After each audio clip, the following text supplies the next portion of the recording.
Bruchim haboim. Welcome everyone. We're about to begin Be'ezras Hashem together on Daf Chav Tes Amud Beis at the new Mishnah. Our Mishnah discusses the malacha of mechabe, extinguishing a flame on Shabbos. Says the Gemara, says the Mishnah, Lo yikav oidam shefayferes shel beitza.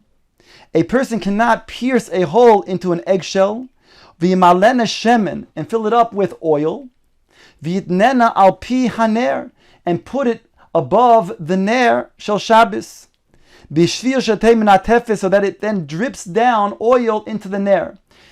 In other words, a ner has a limited amount of fuel, and if a person wants to then add more fuel to that ner, so he thinks that he can take a kli and thereby put the kli above the ner, fill it up, in this case an eggshell, with oil, and then make a hole in that eggshell, allowing it to drip down every so often, to then add fuel to the ner shel Shabbos. The Mishnah says, according to the Tanna Kama, that's also to do. Why? We're concerned, the Chachamim, that if a person were to do that, he might then take some of the oil that is in the kli above the ner. And therefore, it would be an Isser Deraisa, be mechabe, extinguishing a flame on Shabbos. Mishnah goes on to say, Va'afilu hi shel cheres, even if the kli above is not an eggshell, but even a kli of cheres, of earthenware. And here there's a Tosefes Chidish, that even though earthenware causes the oil to become disgusting, and therefore a person might not use the oil so readily, nonetheless, still the Chacham are worried that he might take some of that oil and use it for another purpose other than eating. Maybe put something on his skin or something else for that matter. And again, be over the Isser Mechabe on Shabbos. Says the Mishnah, Rabbi Yehuda Matir. However, Rabbi Yehuda argues on both cases. Aval, im chibro hayoitzer mitchila, muter b'bnei shu kli echod. However, everybody, including the Tanna Kama, the Chachamim, agree with Rabbi Yehuda that there's not going to be a concern of using some of the oil that is in that kli if they are considered, if they're going to be then put together as one kli. Just like a person won't be concerned, we're not concerned about a person taking some of the oil from the ner shel Shabbos. So too, when the kli that is attached to the ner shel Shabbos also then would then discourage a person from taking the oil from that ner. Now the Mishnah goes on to explain another case. Lo yimale odem ke'ara shel shemen v'yitnena b'tzad haner. A person cannot fill up a bowl with oil and put it beside the ner shel Shabbos. V'yiten rosh hapsila b'soicha b'shvir shetei shel eves. And take the other end of the wick from the ner shel Shabbos and put it into this bowl of oil, so that then can draw forth its oil from that bowl. And again, the Tanna Kama, the Chacham are concerned that you might then take some of the oil from that ka'ara, from that bowl, during Shabbos, and that would be an Isser of Mechabe by then reducing some of the fuel for that Ner Shel Shabbos, and be over the Isser of extinguishing a flame on Shabbos. Rabbi Yehuda Matir, and again, Rabbi Yehuda is Matir. So we have three different cases over here that there's a machlokes between the Chachamim, Tanna Kama, and Rabbi Yehuda. On all three cases, the Chachamim say there's a chashash and Isser midirabanan. The first two cases is a kli above the ner shel Shabbos. Either it's a kli of an eggshell filled with oil, or it's a kli cheres. Or the third case is there's a kli which is not above dripping into the ner shel Shabbos, but there's a ka'ara next to the kli shel Shabbos, where the psila of the ner shel Shabbos goes into the bowl and draws forth its oil from there. Says the Gemara, V'tzricha, and we need all three cases to explain the machlokes between the Chacham and Rabbi Yehuda. If I only heard the first case, that is a case of filling up an eggshell with oil, that's where the Rabbanan were concerned that a person might then take some of the oil from that kli of that's inside of the egg shell. The kivon de loy meisa asi listapuke minei. That because the oil is still good, it's not disgusting. It's likely the person then might take some of the oil. Aval shel cheres de mois ema moidu leile Rabbi Yehuda. However, that second case where we're talking about a kli shel cheres, which causes the oil to become disgusting, there maybe the Chacham would agree to Rabbi Yehuda that we're not concerned about somebody taking some of the oil from that kli. V'yashmo'in shel cheres, and if I only had the second case of cheres, behakam Rabbi Yehuda, that's where Rabbi Yehuda says that indeed it is mutter because it's disgusting, the oil, and therefore there's not a concern person to use it. Aval bi'ahi, but in the first case of an eggshell, ema moidi le Rabbi Yehuda, I would say that he agrees with the Rabbanon rather. Ema moidi le Rabbanon, I would say that the Rabbi Yehuda agrees with the Rabbanon that indeed that is something that's also. V'yashmin hani tarti, and if I had both of these first two cases, bahani ka'am Rabbi Yehuda, in this Rabbi Yehuda says that it's mutter, mishum de lo mifsak, because he sees that it's dripping down from the kli above it. Therefore, he's not going to then take some of the oil from that kli. Aval ke'ara, the mifsika, ema modi lil rabbanon. But when there's a kli, there's a bowl next to the ner shel Shabbos, and therefore the walls of that bowl are going to then make a hefsek, then I would say that he agrees with the Rabbanon. There's a concern that a person might take some of that oil from the bowl. And if I only heard the latter case of the ka'ara that is beside the ner shel Shabbos, there the Rabbanon say that there's a gezeira, maybe somebody might take some of the oil. Aval bahani tarti, but the first two cases, ema modu le Rabbi Yehuda, I might say that they agree with Rabbi Yehuda that it's mutter, because you can see that there's drops coming down from that kli, and therefore they won't take some of that oil, which would then be an Isser Mechabe. Tzricha, therefore we need all three cases to explain that the Chachamim and Rabbi Yehuda are cholek in each and every one of them. The Gemara quotes the Mishnah that says, Ve'im chibra hayoytze mitchila mutter, and if he attaches the Ner Shel Shabbos to this kli, referring to, it says the yoytze, the one who is creating this kli, then it's going to be mutter if he does that in the beginning. Tana, the Gemara brings a brisa, im chibra besid v'charosis mutter. The brisa says that even the owner of this kli, that means the balabayis, if he attaches it with, let's say, cement, then it's going to be mutter, because they're going to be like one kli. V'hanant yoytzitnan, and yet our Mishnah says that the creator of this kli, he's the one who does it from the beginning.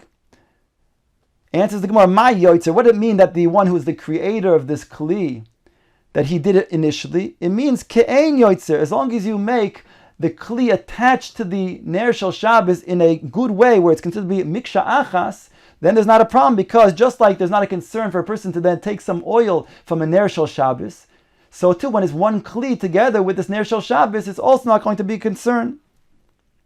The Gemara now brings a brisa. Tanya, it says in the brisa the following: Om Rabbi Yehuda pam achas shabasnu be'elios b'nais nitza belud. One time we spent Shabbos in Beis Nitza in the city of Lud, in the house of Nitza. Veheviu lanu shifa ferishel beitza, and they brought us an eggshell umelanua shemen, and we filled it up with oil. V'nakvenua v'hinachnua al pianer, and we pierced a hole in this eggshell, and we filled it up with oil, and we placed it above the ner shel Shabbos. V'hoyu shom Rabbi Tarfon v'zekenim v'lo amru lanu davar, and Rabbi Tarfon and the Zekenim were present, and they didn't say anything, which is mashma shtika kehoidah. That means that they were okay with what was done, and therefore they didn't find it to be a problem of an isser. There wouldn't be a chashash that a person might then take some of the oil from this kli, from this eggshell. Omru loy, the Chacham said back to Rabbi Yehuda, Misham Raya, from there is there a proof? Shiny Beit Nitza, there's Zrizenheim. The house of Nitza is different because there's Zrizenheim, they're medaktikin in halacha, and therefore they're very careful not to then use some of the oil that would come from that shifoferis, from that that eggshell that has that oil, and therefore there's no proof from there. Because in a regular case, when people are not so careful, certainly it would be a gezerah. Abin Sipora, the Gemara now tells us the following Maisa of Abin Sipora, Gora Mifsala Be'alisa Deshisha Le'elam Rabbi Yitzchak ben Elazar. Abin Sipora, he dragged a bench on the stone floor, the shayish, the marble, in front of Rabbi Yitzchak ben Elazar. Omar lei, Rabbi Yitzchak ben Elazar said to him, Ishetuki loch, kidashisiku lechavrai Rabbi Yehuda. If I would be quiet and not say anything to you, I would be like the comrades of Rabbi Yehuda, referring to Rabbi Tarfon and the Zakenim in the previous Maisa. As nafik minei churba, and a churba would result. So what should I do? Gzeira alisa de shisha oto alisa de alma. Therefore, I'll make a gzeira of dragging a bench even on shayish, on marble. As such, so a person should not then drag a bench on regular ground. What's the issue? If he does so, he'll make a charitz. And that by making a charitz, if it's a soda, for example, then there'll be a problem of charisha, of plowing on Shabbos or on Yontif. So therefore, he made a gzeira. Even though on Shayish there's no such concern, but a gzeira ought to a regular floor, like a ground of the soda. The Gemara says, Reish Kenishta de Batzra, the Shamish, the one who's in charge of the shul, Gorar Safsala Le'elam Rabbi Yirmiyahu Rabba. He dragged a bench in front of Rabbi Yirmiyahu Rabba. Omar Le Keman. Rabbi Shimon, Rabbi Yirmiyahu Rabba said to him, to the Shamish who's dragging this bench, who do you hold like Rabbi Shimon? That holds in the machlokes between him and Rabbi Yehuda that if a person drags a bench, it's a davar shalom miskaven. If he's not interested in the bench, making a hole or a charitz, a trench into the ground, he's merely interested in bringing the bench from one side to the other. So it's a davar shalom miskaven. Rabbi Yehuda says that's going to be osir, and Rabbi Shimon says that's mutter. So do you hold like Rabbi Shimon?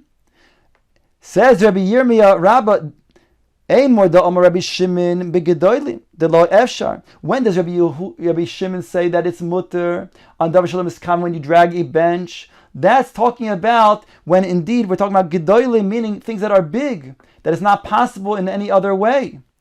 Beketani mi omar, but something that is small, that he didn't say is mutter. Says the Gemara, this is actually a machloikis between Rabbi Yirmiyahu Rabba and Ula. Upliga de Ula, because Ula says differently about Rabbi Shimon's opinion. The Omar Ula machloikis beketanim. They argue, Rabbi Shimon and Rabbi Yehuda, and the davar shalom miskaven when you drag the bench. That's by ketanim. Aval begdolim divrei hakol mutter. But on bigger things, then even Rabbi Yehuda agrees that it's mutter. Mosiv Rav Yosef. Rav Yosef now brings a brisa that's going to be a kasha on both the way Rabbi Yirmiyahu Rabba understands Rabbi Shimon and Ula understands Rabbi Shimon. As follows, it says in the brisa, Rabbi Shimon oimer goyrer adam mita kisei v'safsal. A person can drag a bench, a bed, a chair, or a bench, providing that he doesn't have kavanah to make a charitz, he's just trying to bring it from one place to the next. In this brisa you see both big things and small things. So it's a kasha on both opinions. Kasha l'travayu. It's a kasha on Rabba, on Rabbi Yirmiyahu Rabba, who said that they're only arguing on ketanim, but gedolim, everybody agrees that Rabbi Shimon agrees that's when Rabbi Shimon says that it's mutar on gedolim, but ketanim, he agrees with Rabbi Yehuda that's a problem, and Ula, who said that they're only arguing on ketanim, but gedolim, everybody agrees. So he says the kasha on both of them, because here this brisa is talking about things that are big and things that are also small. Explains the Gemara, Ula mitaritz l'taimei, Rabbi Yirmiyahu Rabba mitaritz l'taimei. Each one can explain according to his own reasoning. Ula mitaritz l'taimei, Ula can explain according to his reasoning. Mita dumya de kisei, that mita is similar to a kisei, and therefore the mita we're talking about is something that's relatively small. And that's what he meant when he said before that over there, in regards to the machloikis, it's only in regards to ktanim. But divra kol by gedolim. Rabbi Yirmiyahu Rabba mitaritz l'taimei, whereas Rabbi Yirmiyahu Rabba also explains according to his rationale. Kisei dumya de mita. The kisei is similar to the mita, that it's relatively big. So each one can explain the brisa according to his own reasoning. Now the Gemara asks a kasha on Rabbi Yirmiyahu Rabba. Mosiv Rabba. Rabba asks from the following: Moichrei kesus, moichrin kedarkon. Those who are selling clothing, let's say they're in the shuk selling their clothing, they can go ahead and wear the clothing they're selling, even though those clothing might have shatnez, wool and linen together. Ubelvad, providing shaliz kavein bechama mipnei achama, uvegesham mipnei agesham. So long as he's not wearing those clothes because he's benefiting, he's getting hana because of it's cold out or because it's rainy. Vehatznuyin, the Brisa goes on to say, mafshilin b'makil lacharein. They would use mannequins. The tznuyin would put the clothes on a stick, and that's how they would advertise the clothing. So Rabbi points out, Veha hacha de esher l'mi'abed kitznuyin. Here you see that really the chachamim in the ratio of this brisa could do like the tznuim, and still we see that it's permissible to wear the shatnez in order to advertise the clothing. The chiktanim dami, and this is similar to ktanim, things that are even small, that a person could potentially carry, he can still drag. The chila miskavin shari Rabbi Shimon lechatchila. Do we not see that Rabbi Shimon is going to be mater lechatchila? Tiyufta the Rabbi Yirmiyahu Rabba. Tiyufta. The Gemara says this is a tiyufta, a refutation on the opinion of Rabbi Yirmiyahu bar Rabba.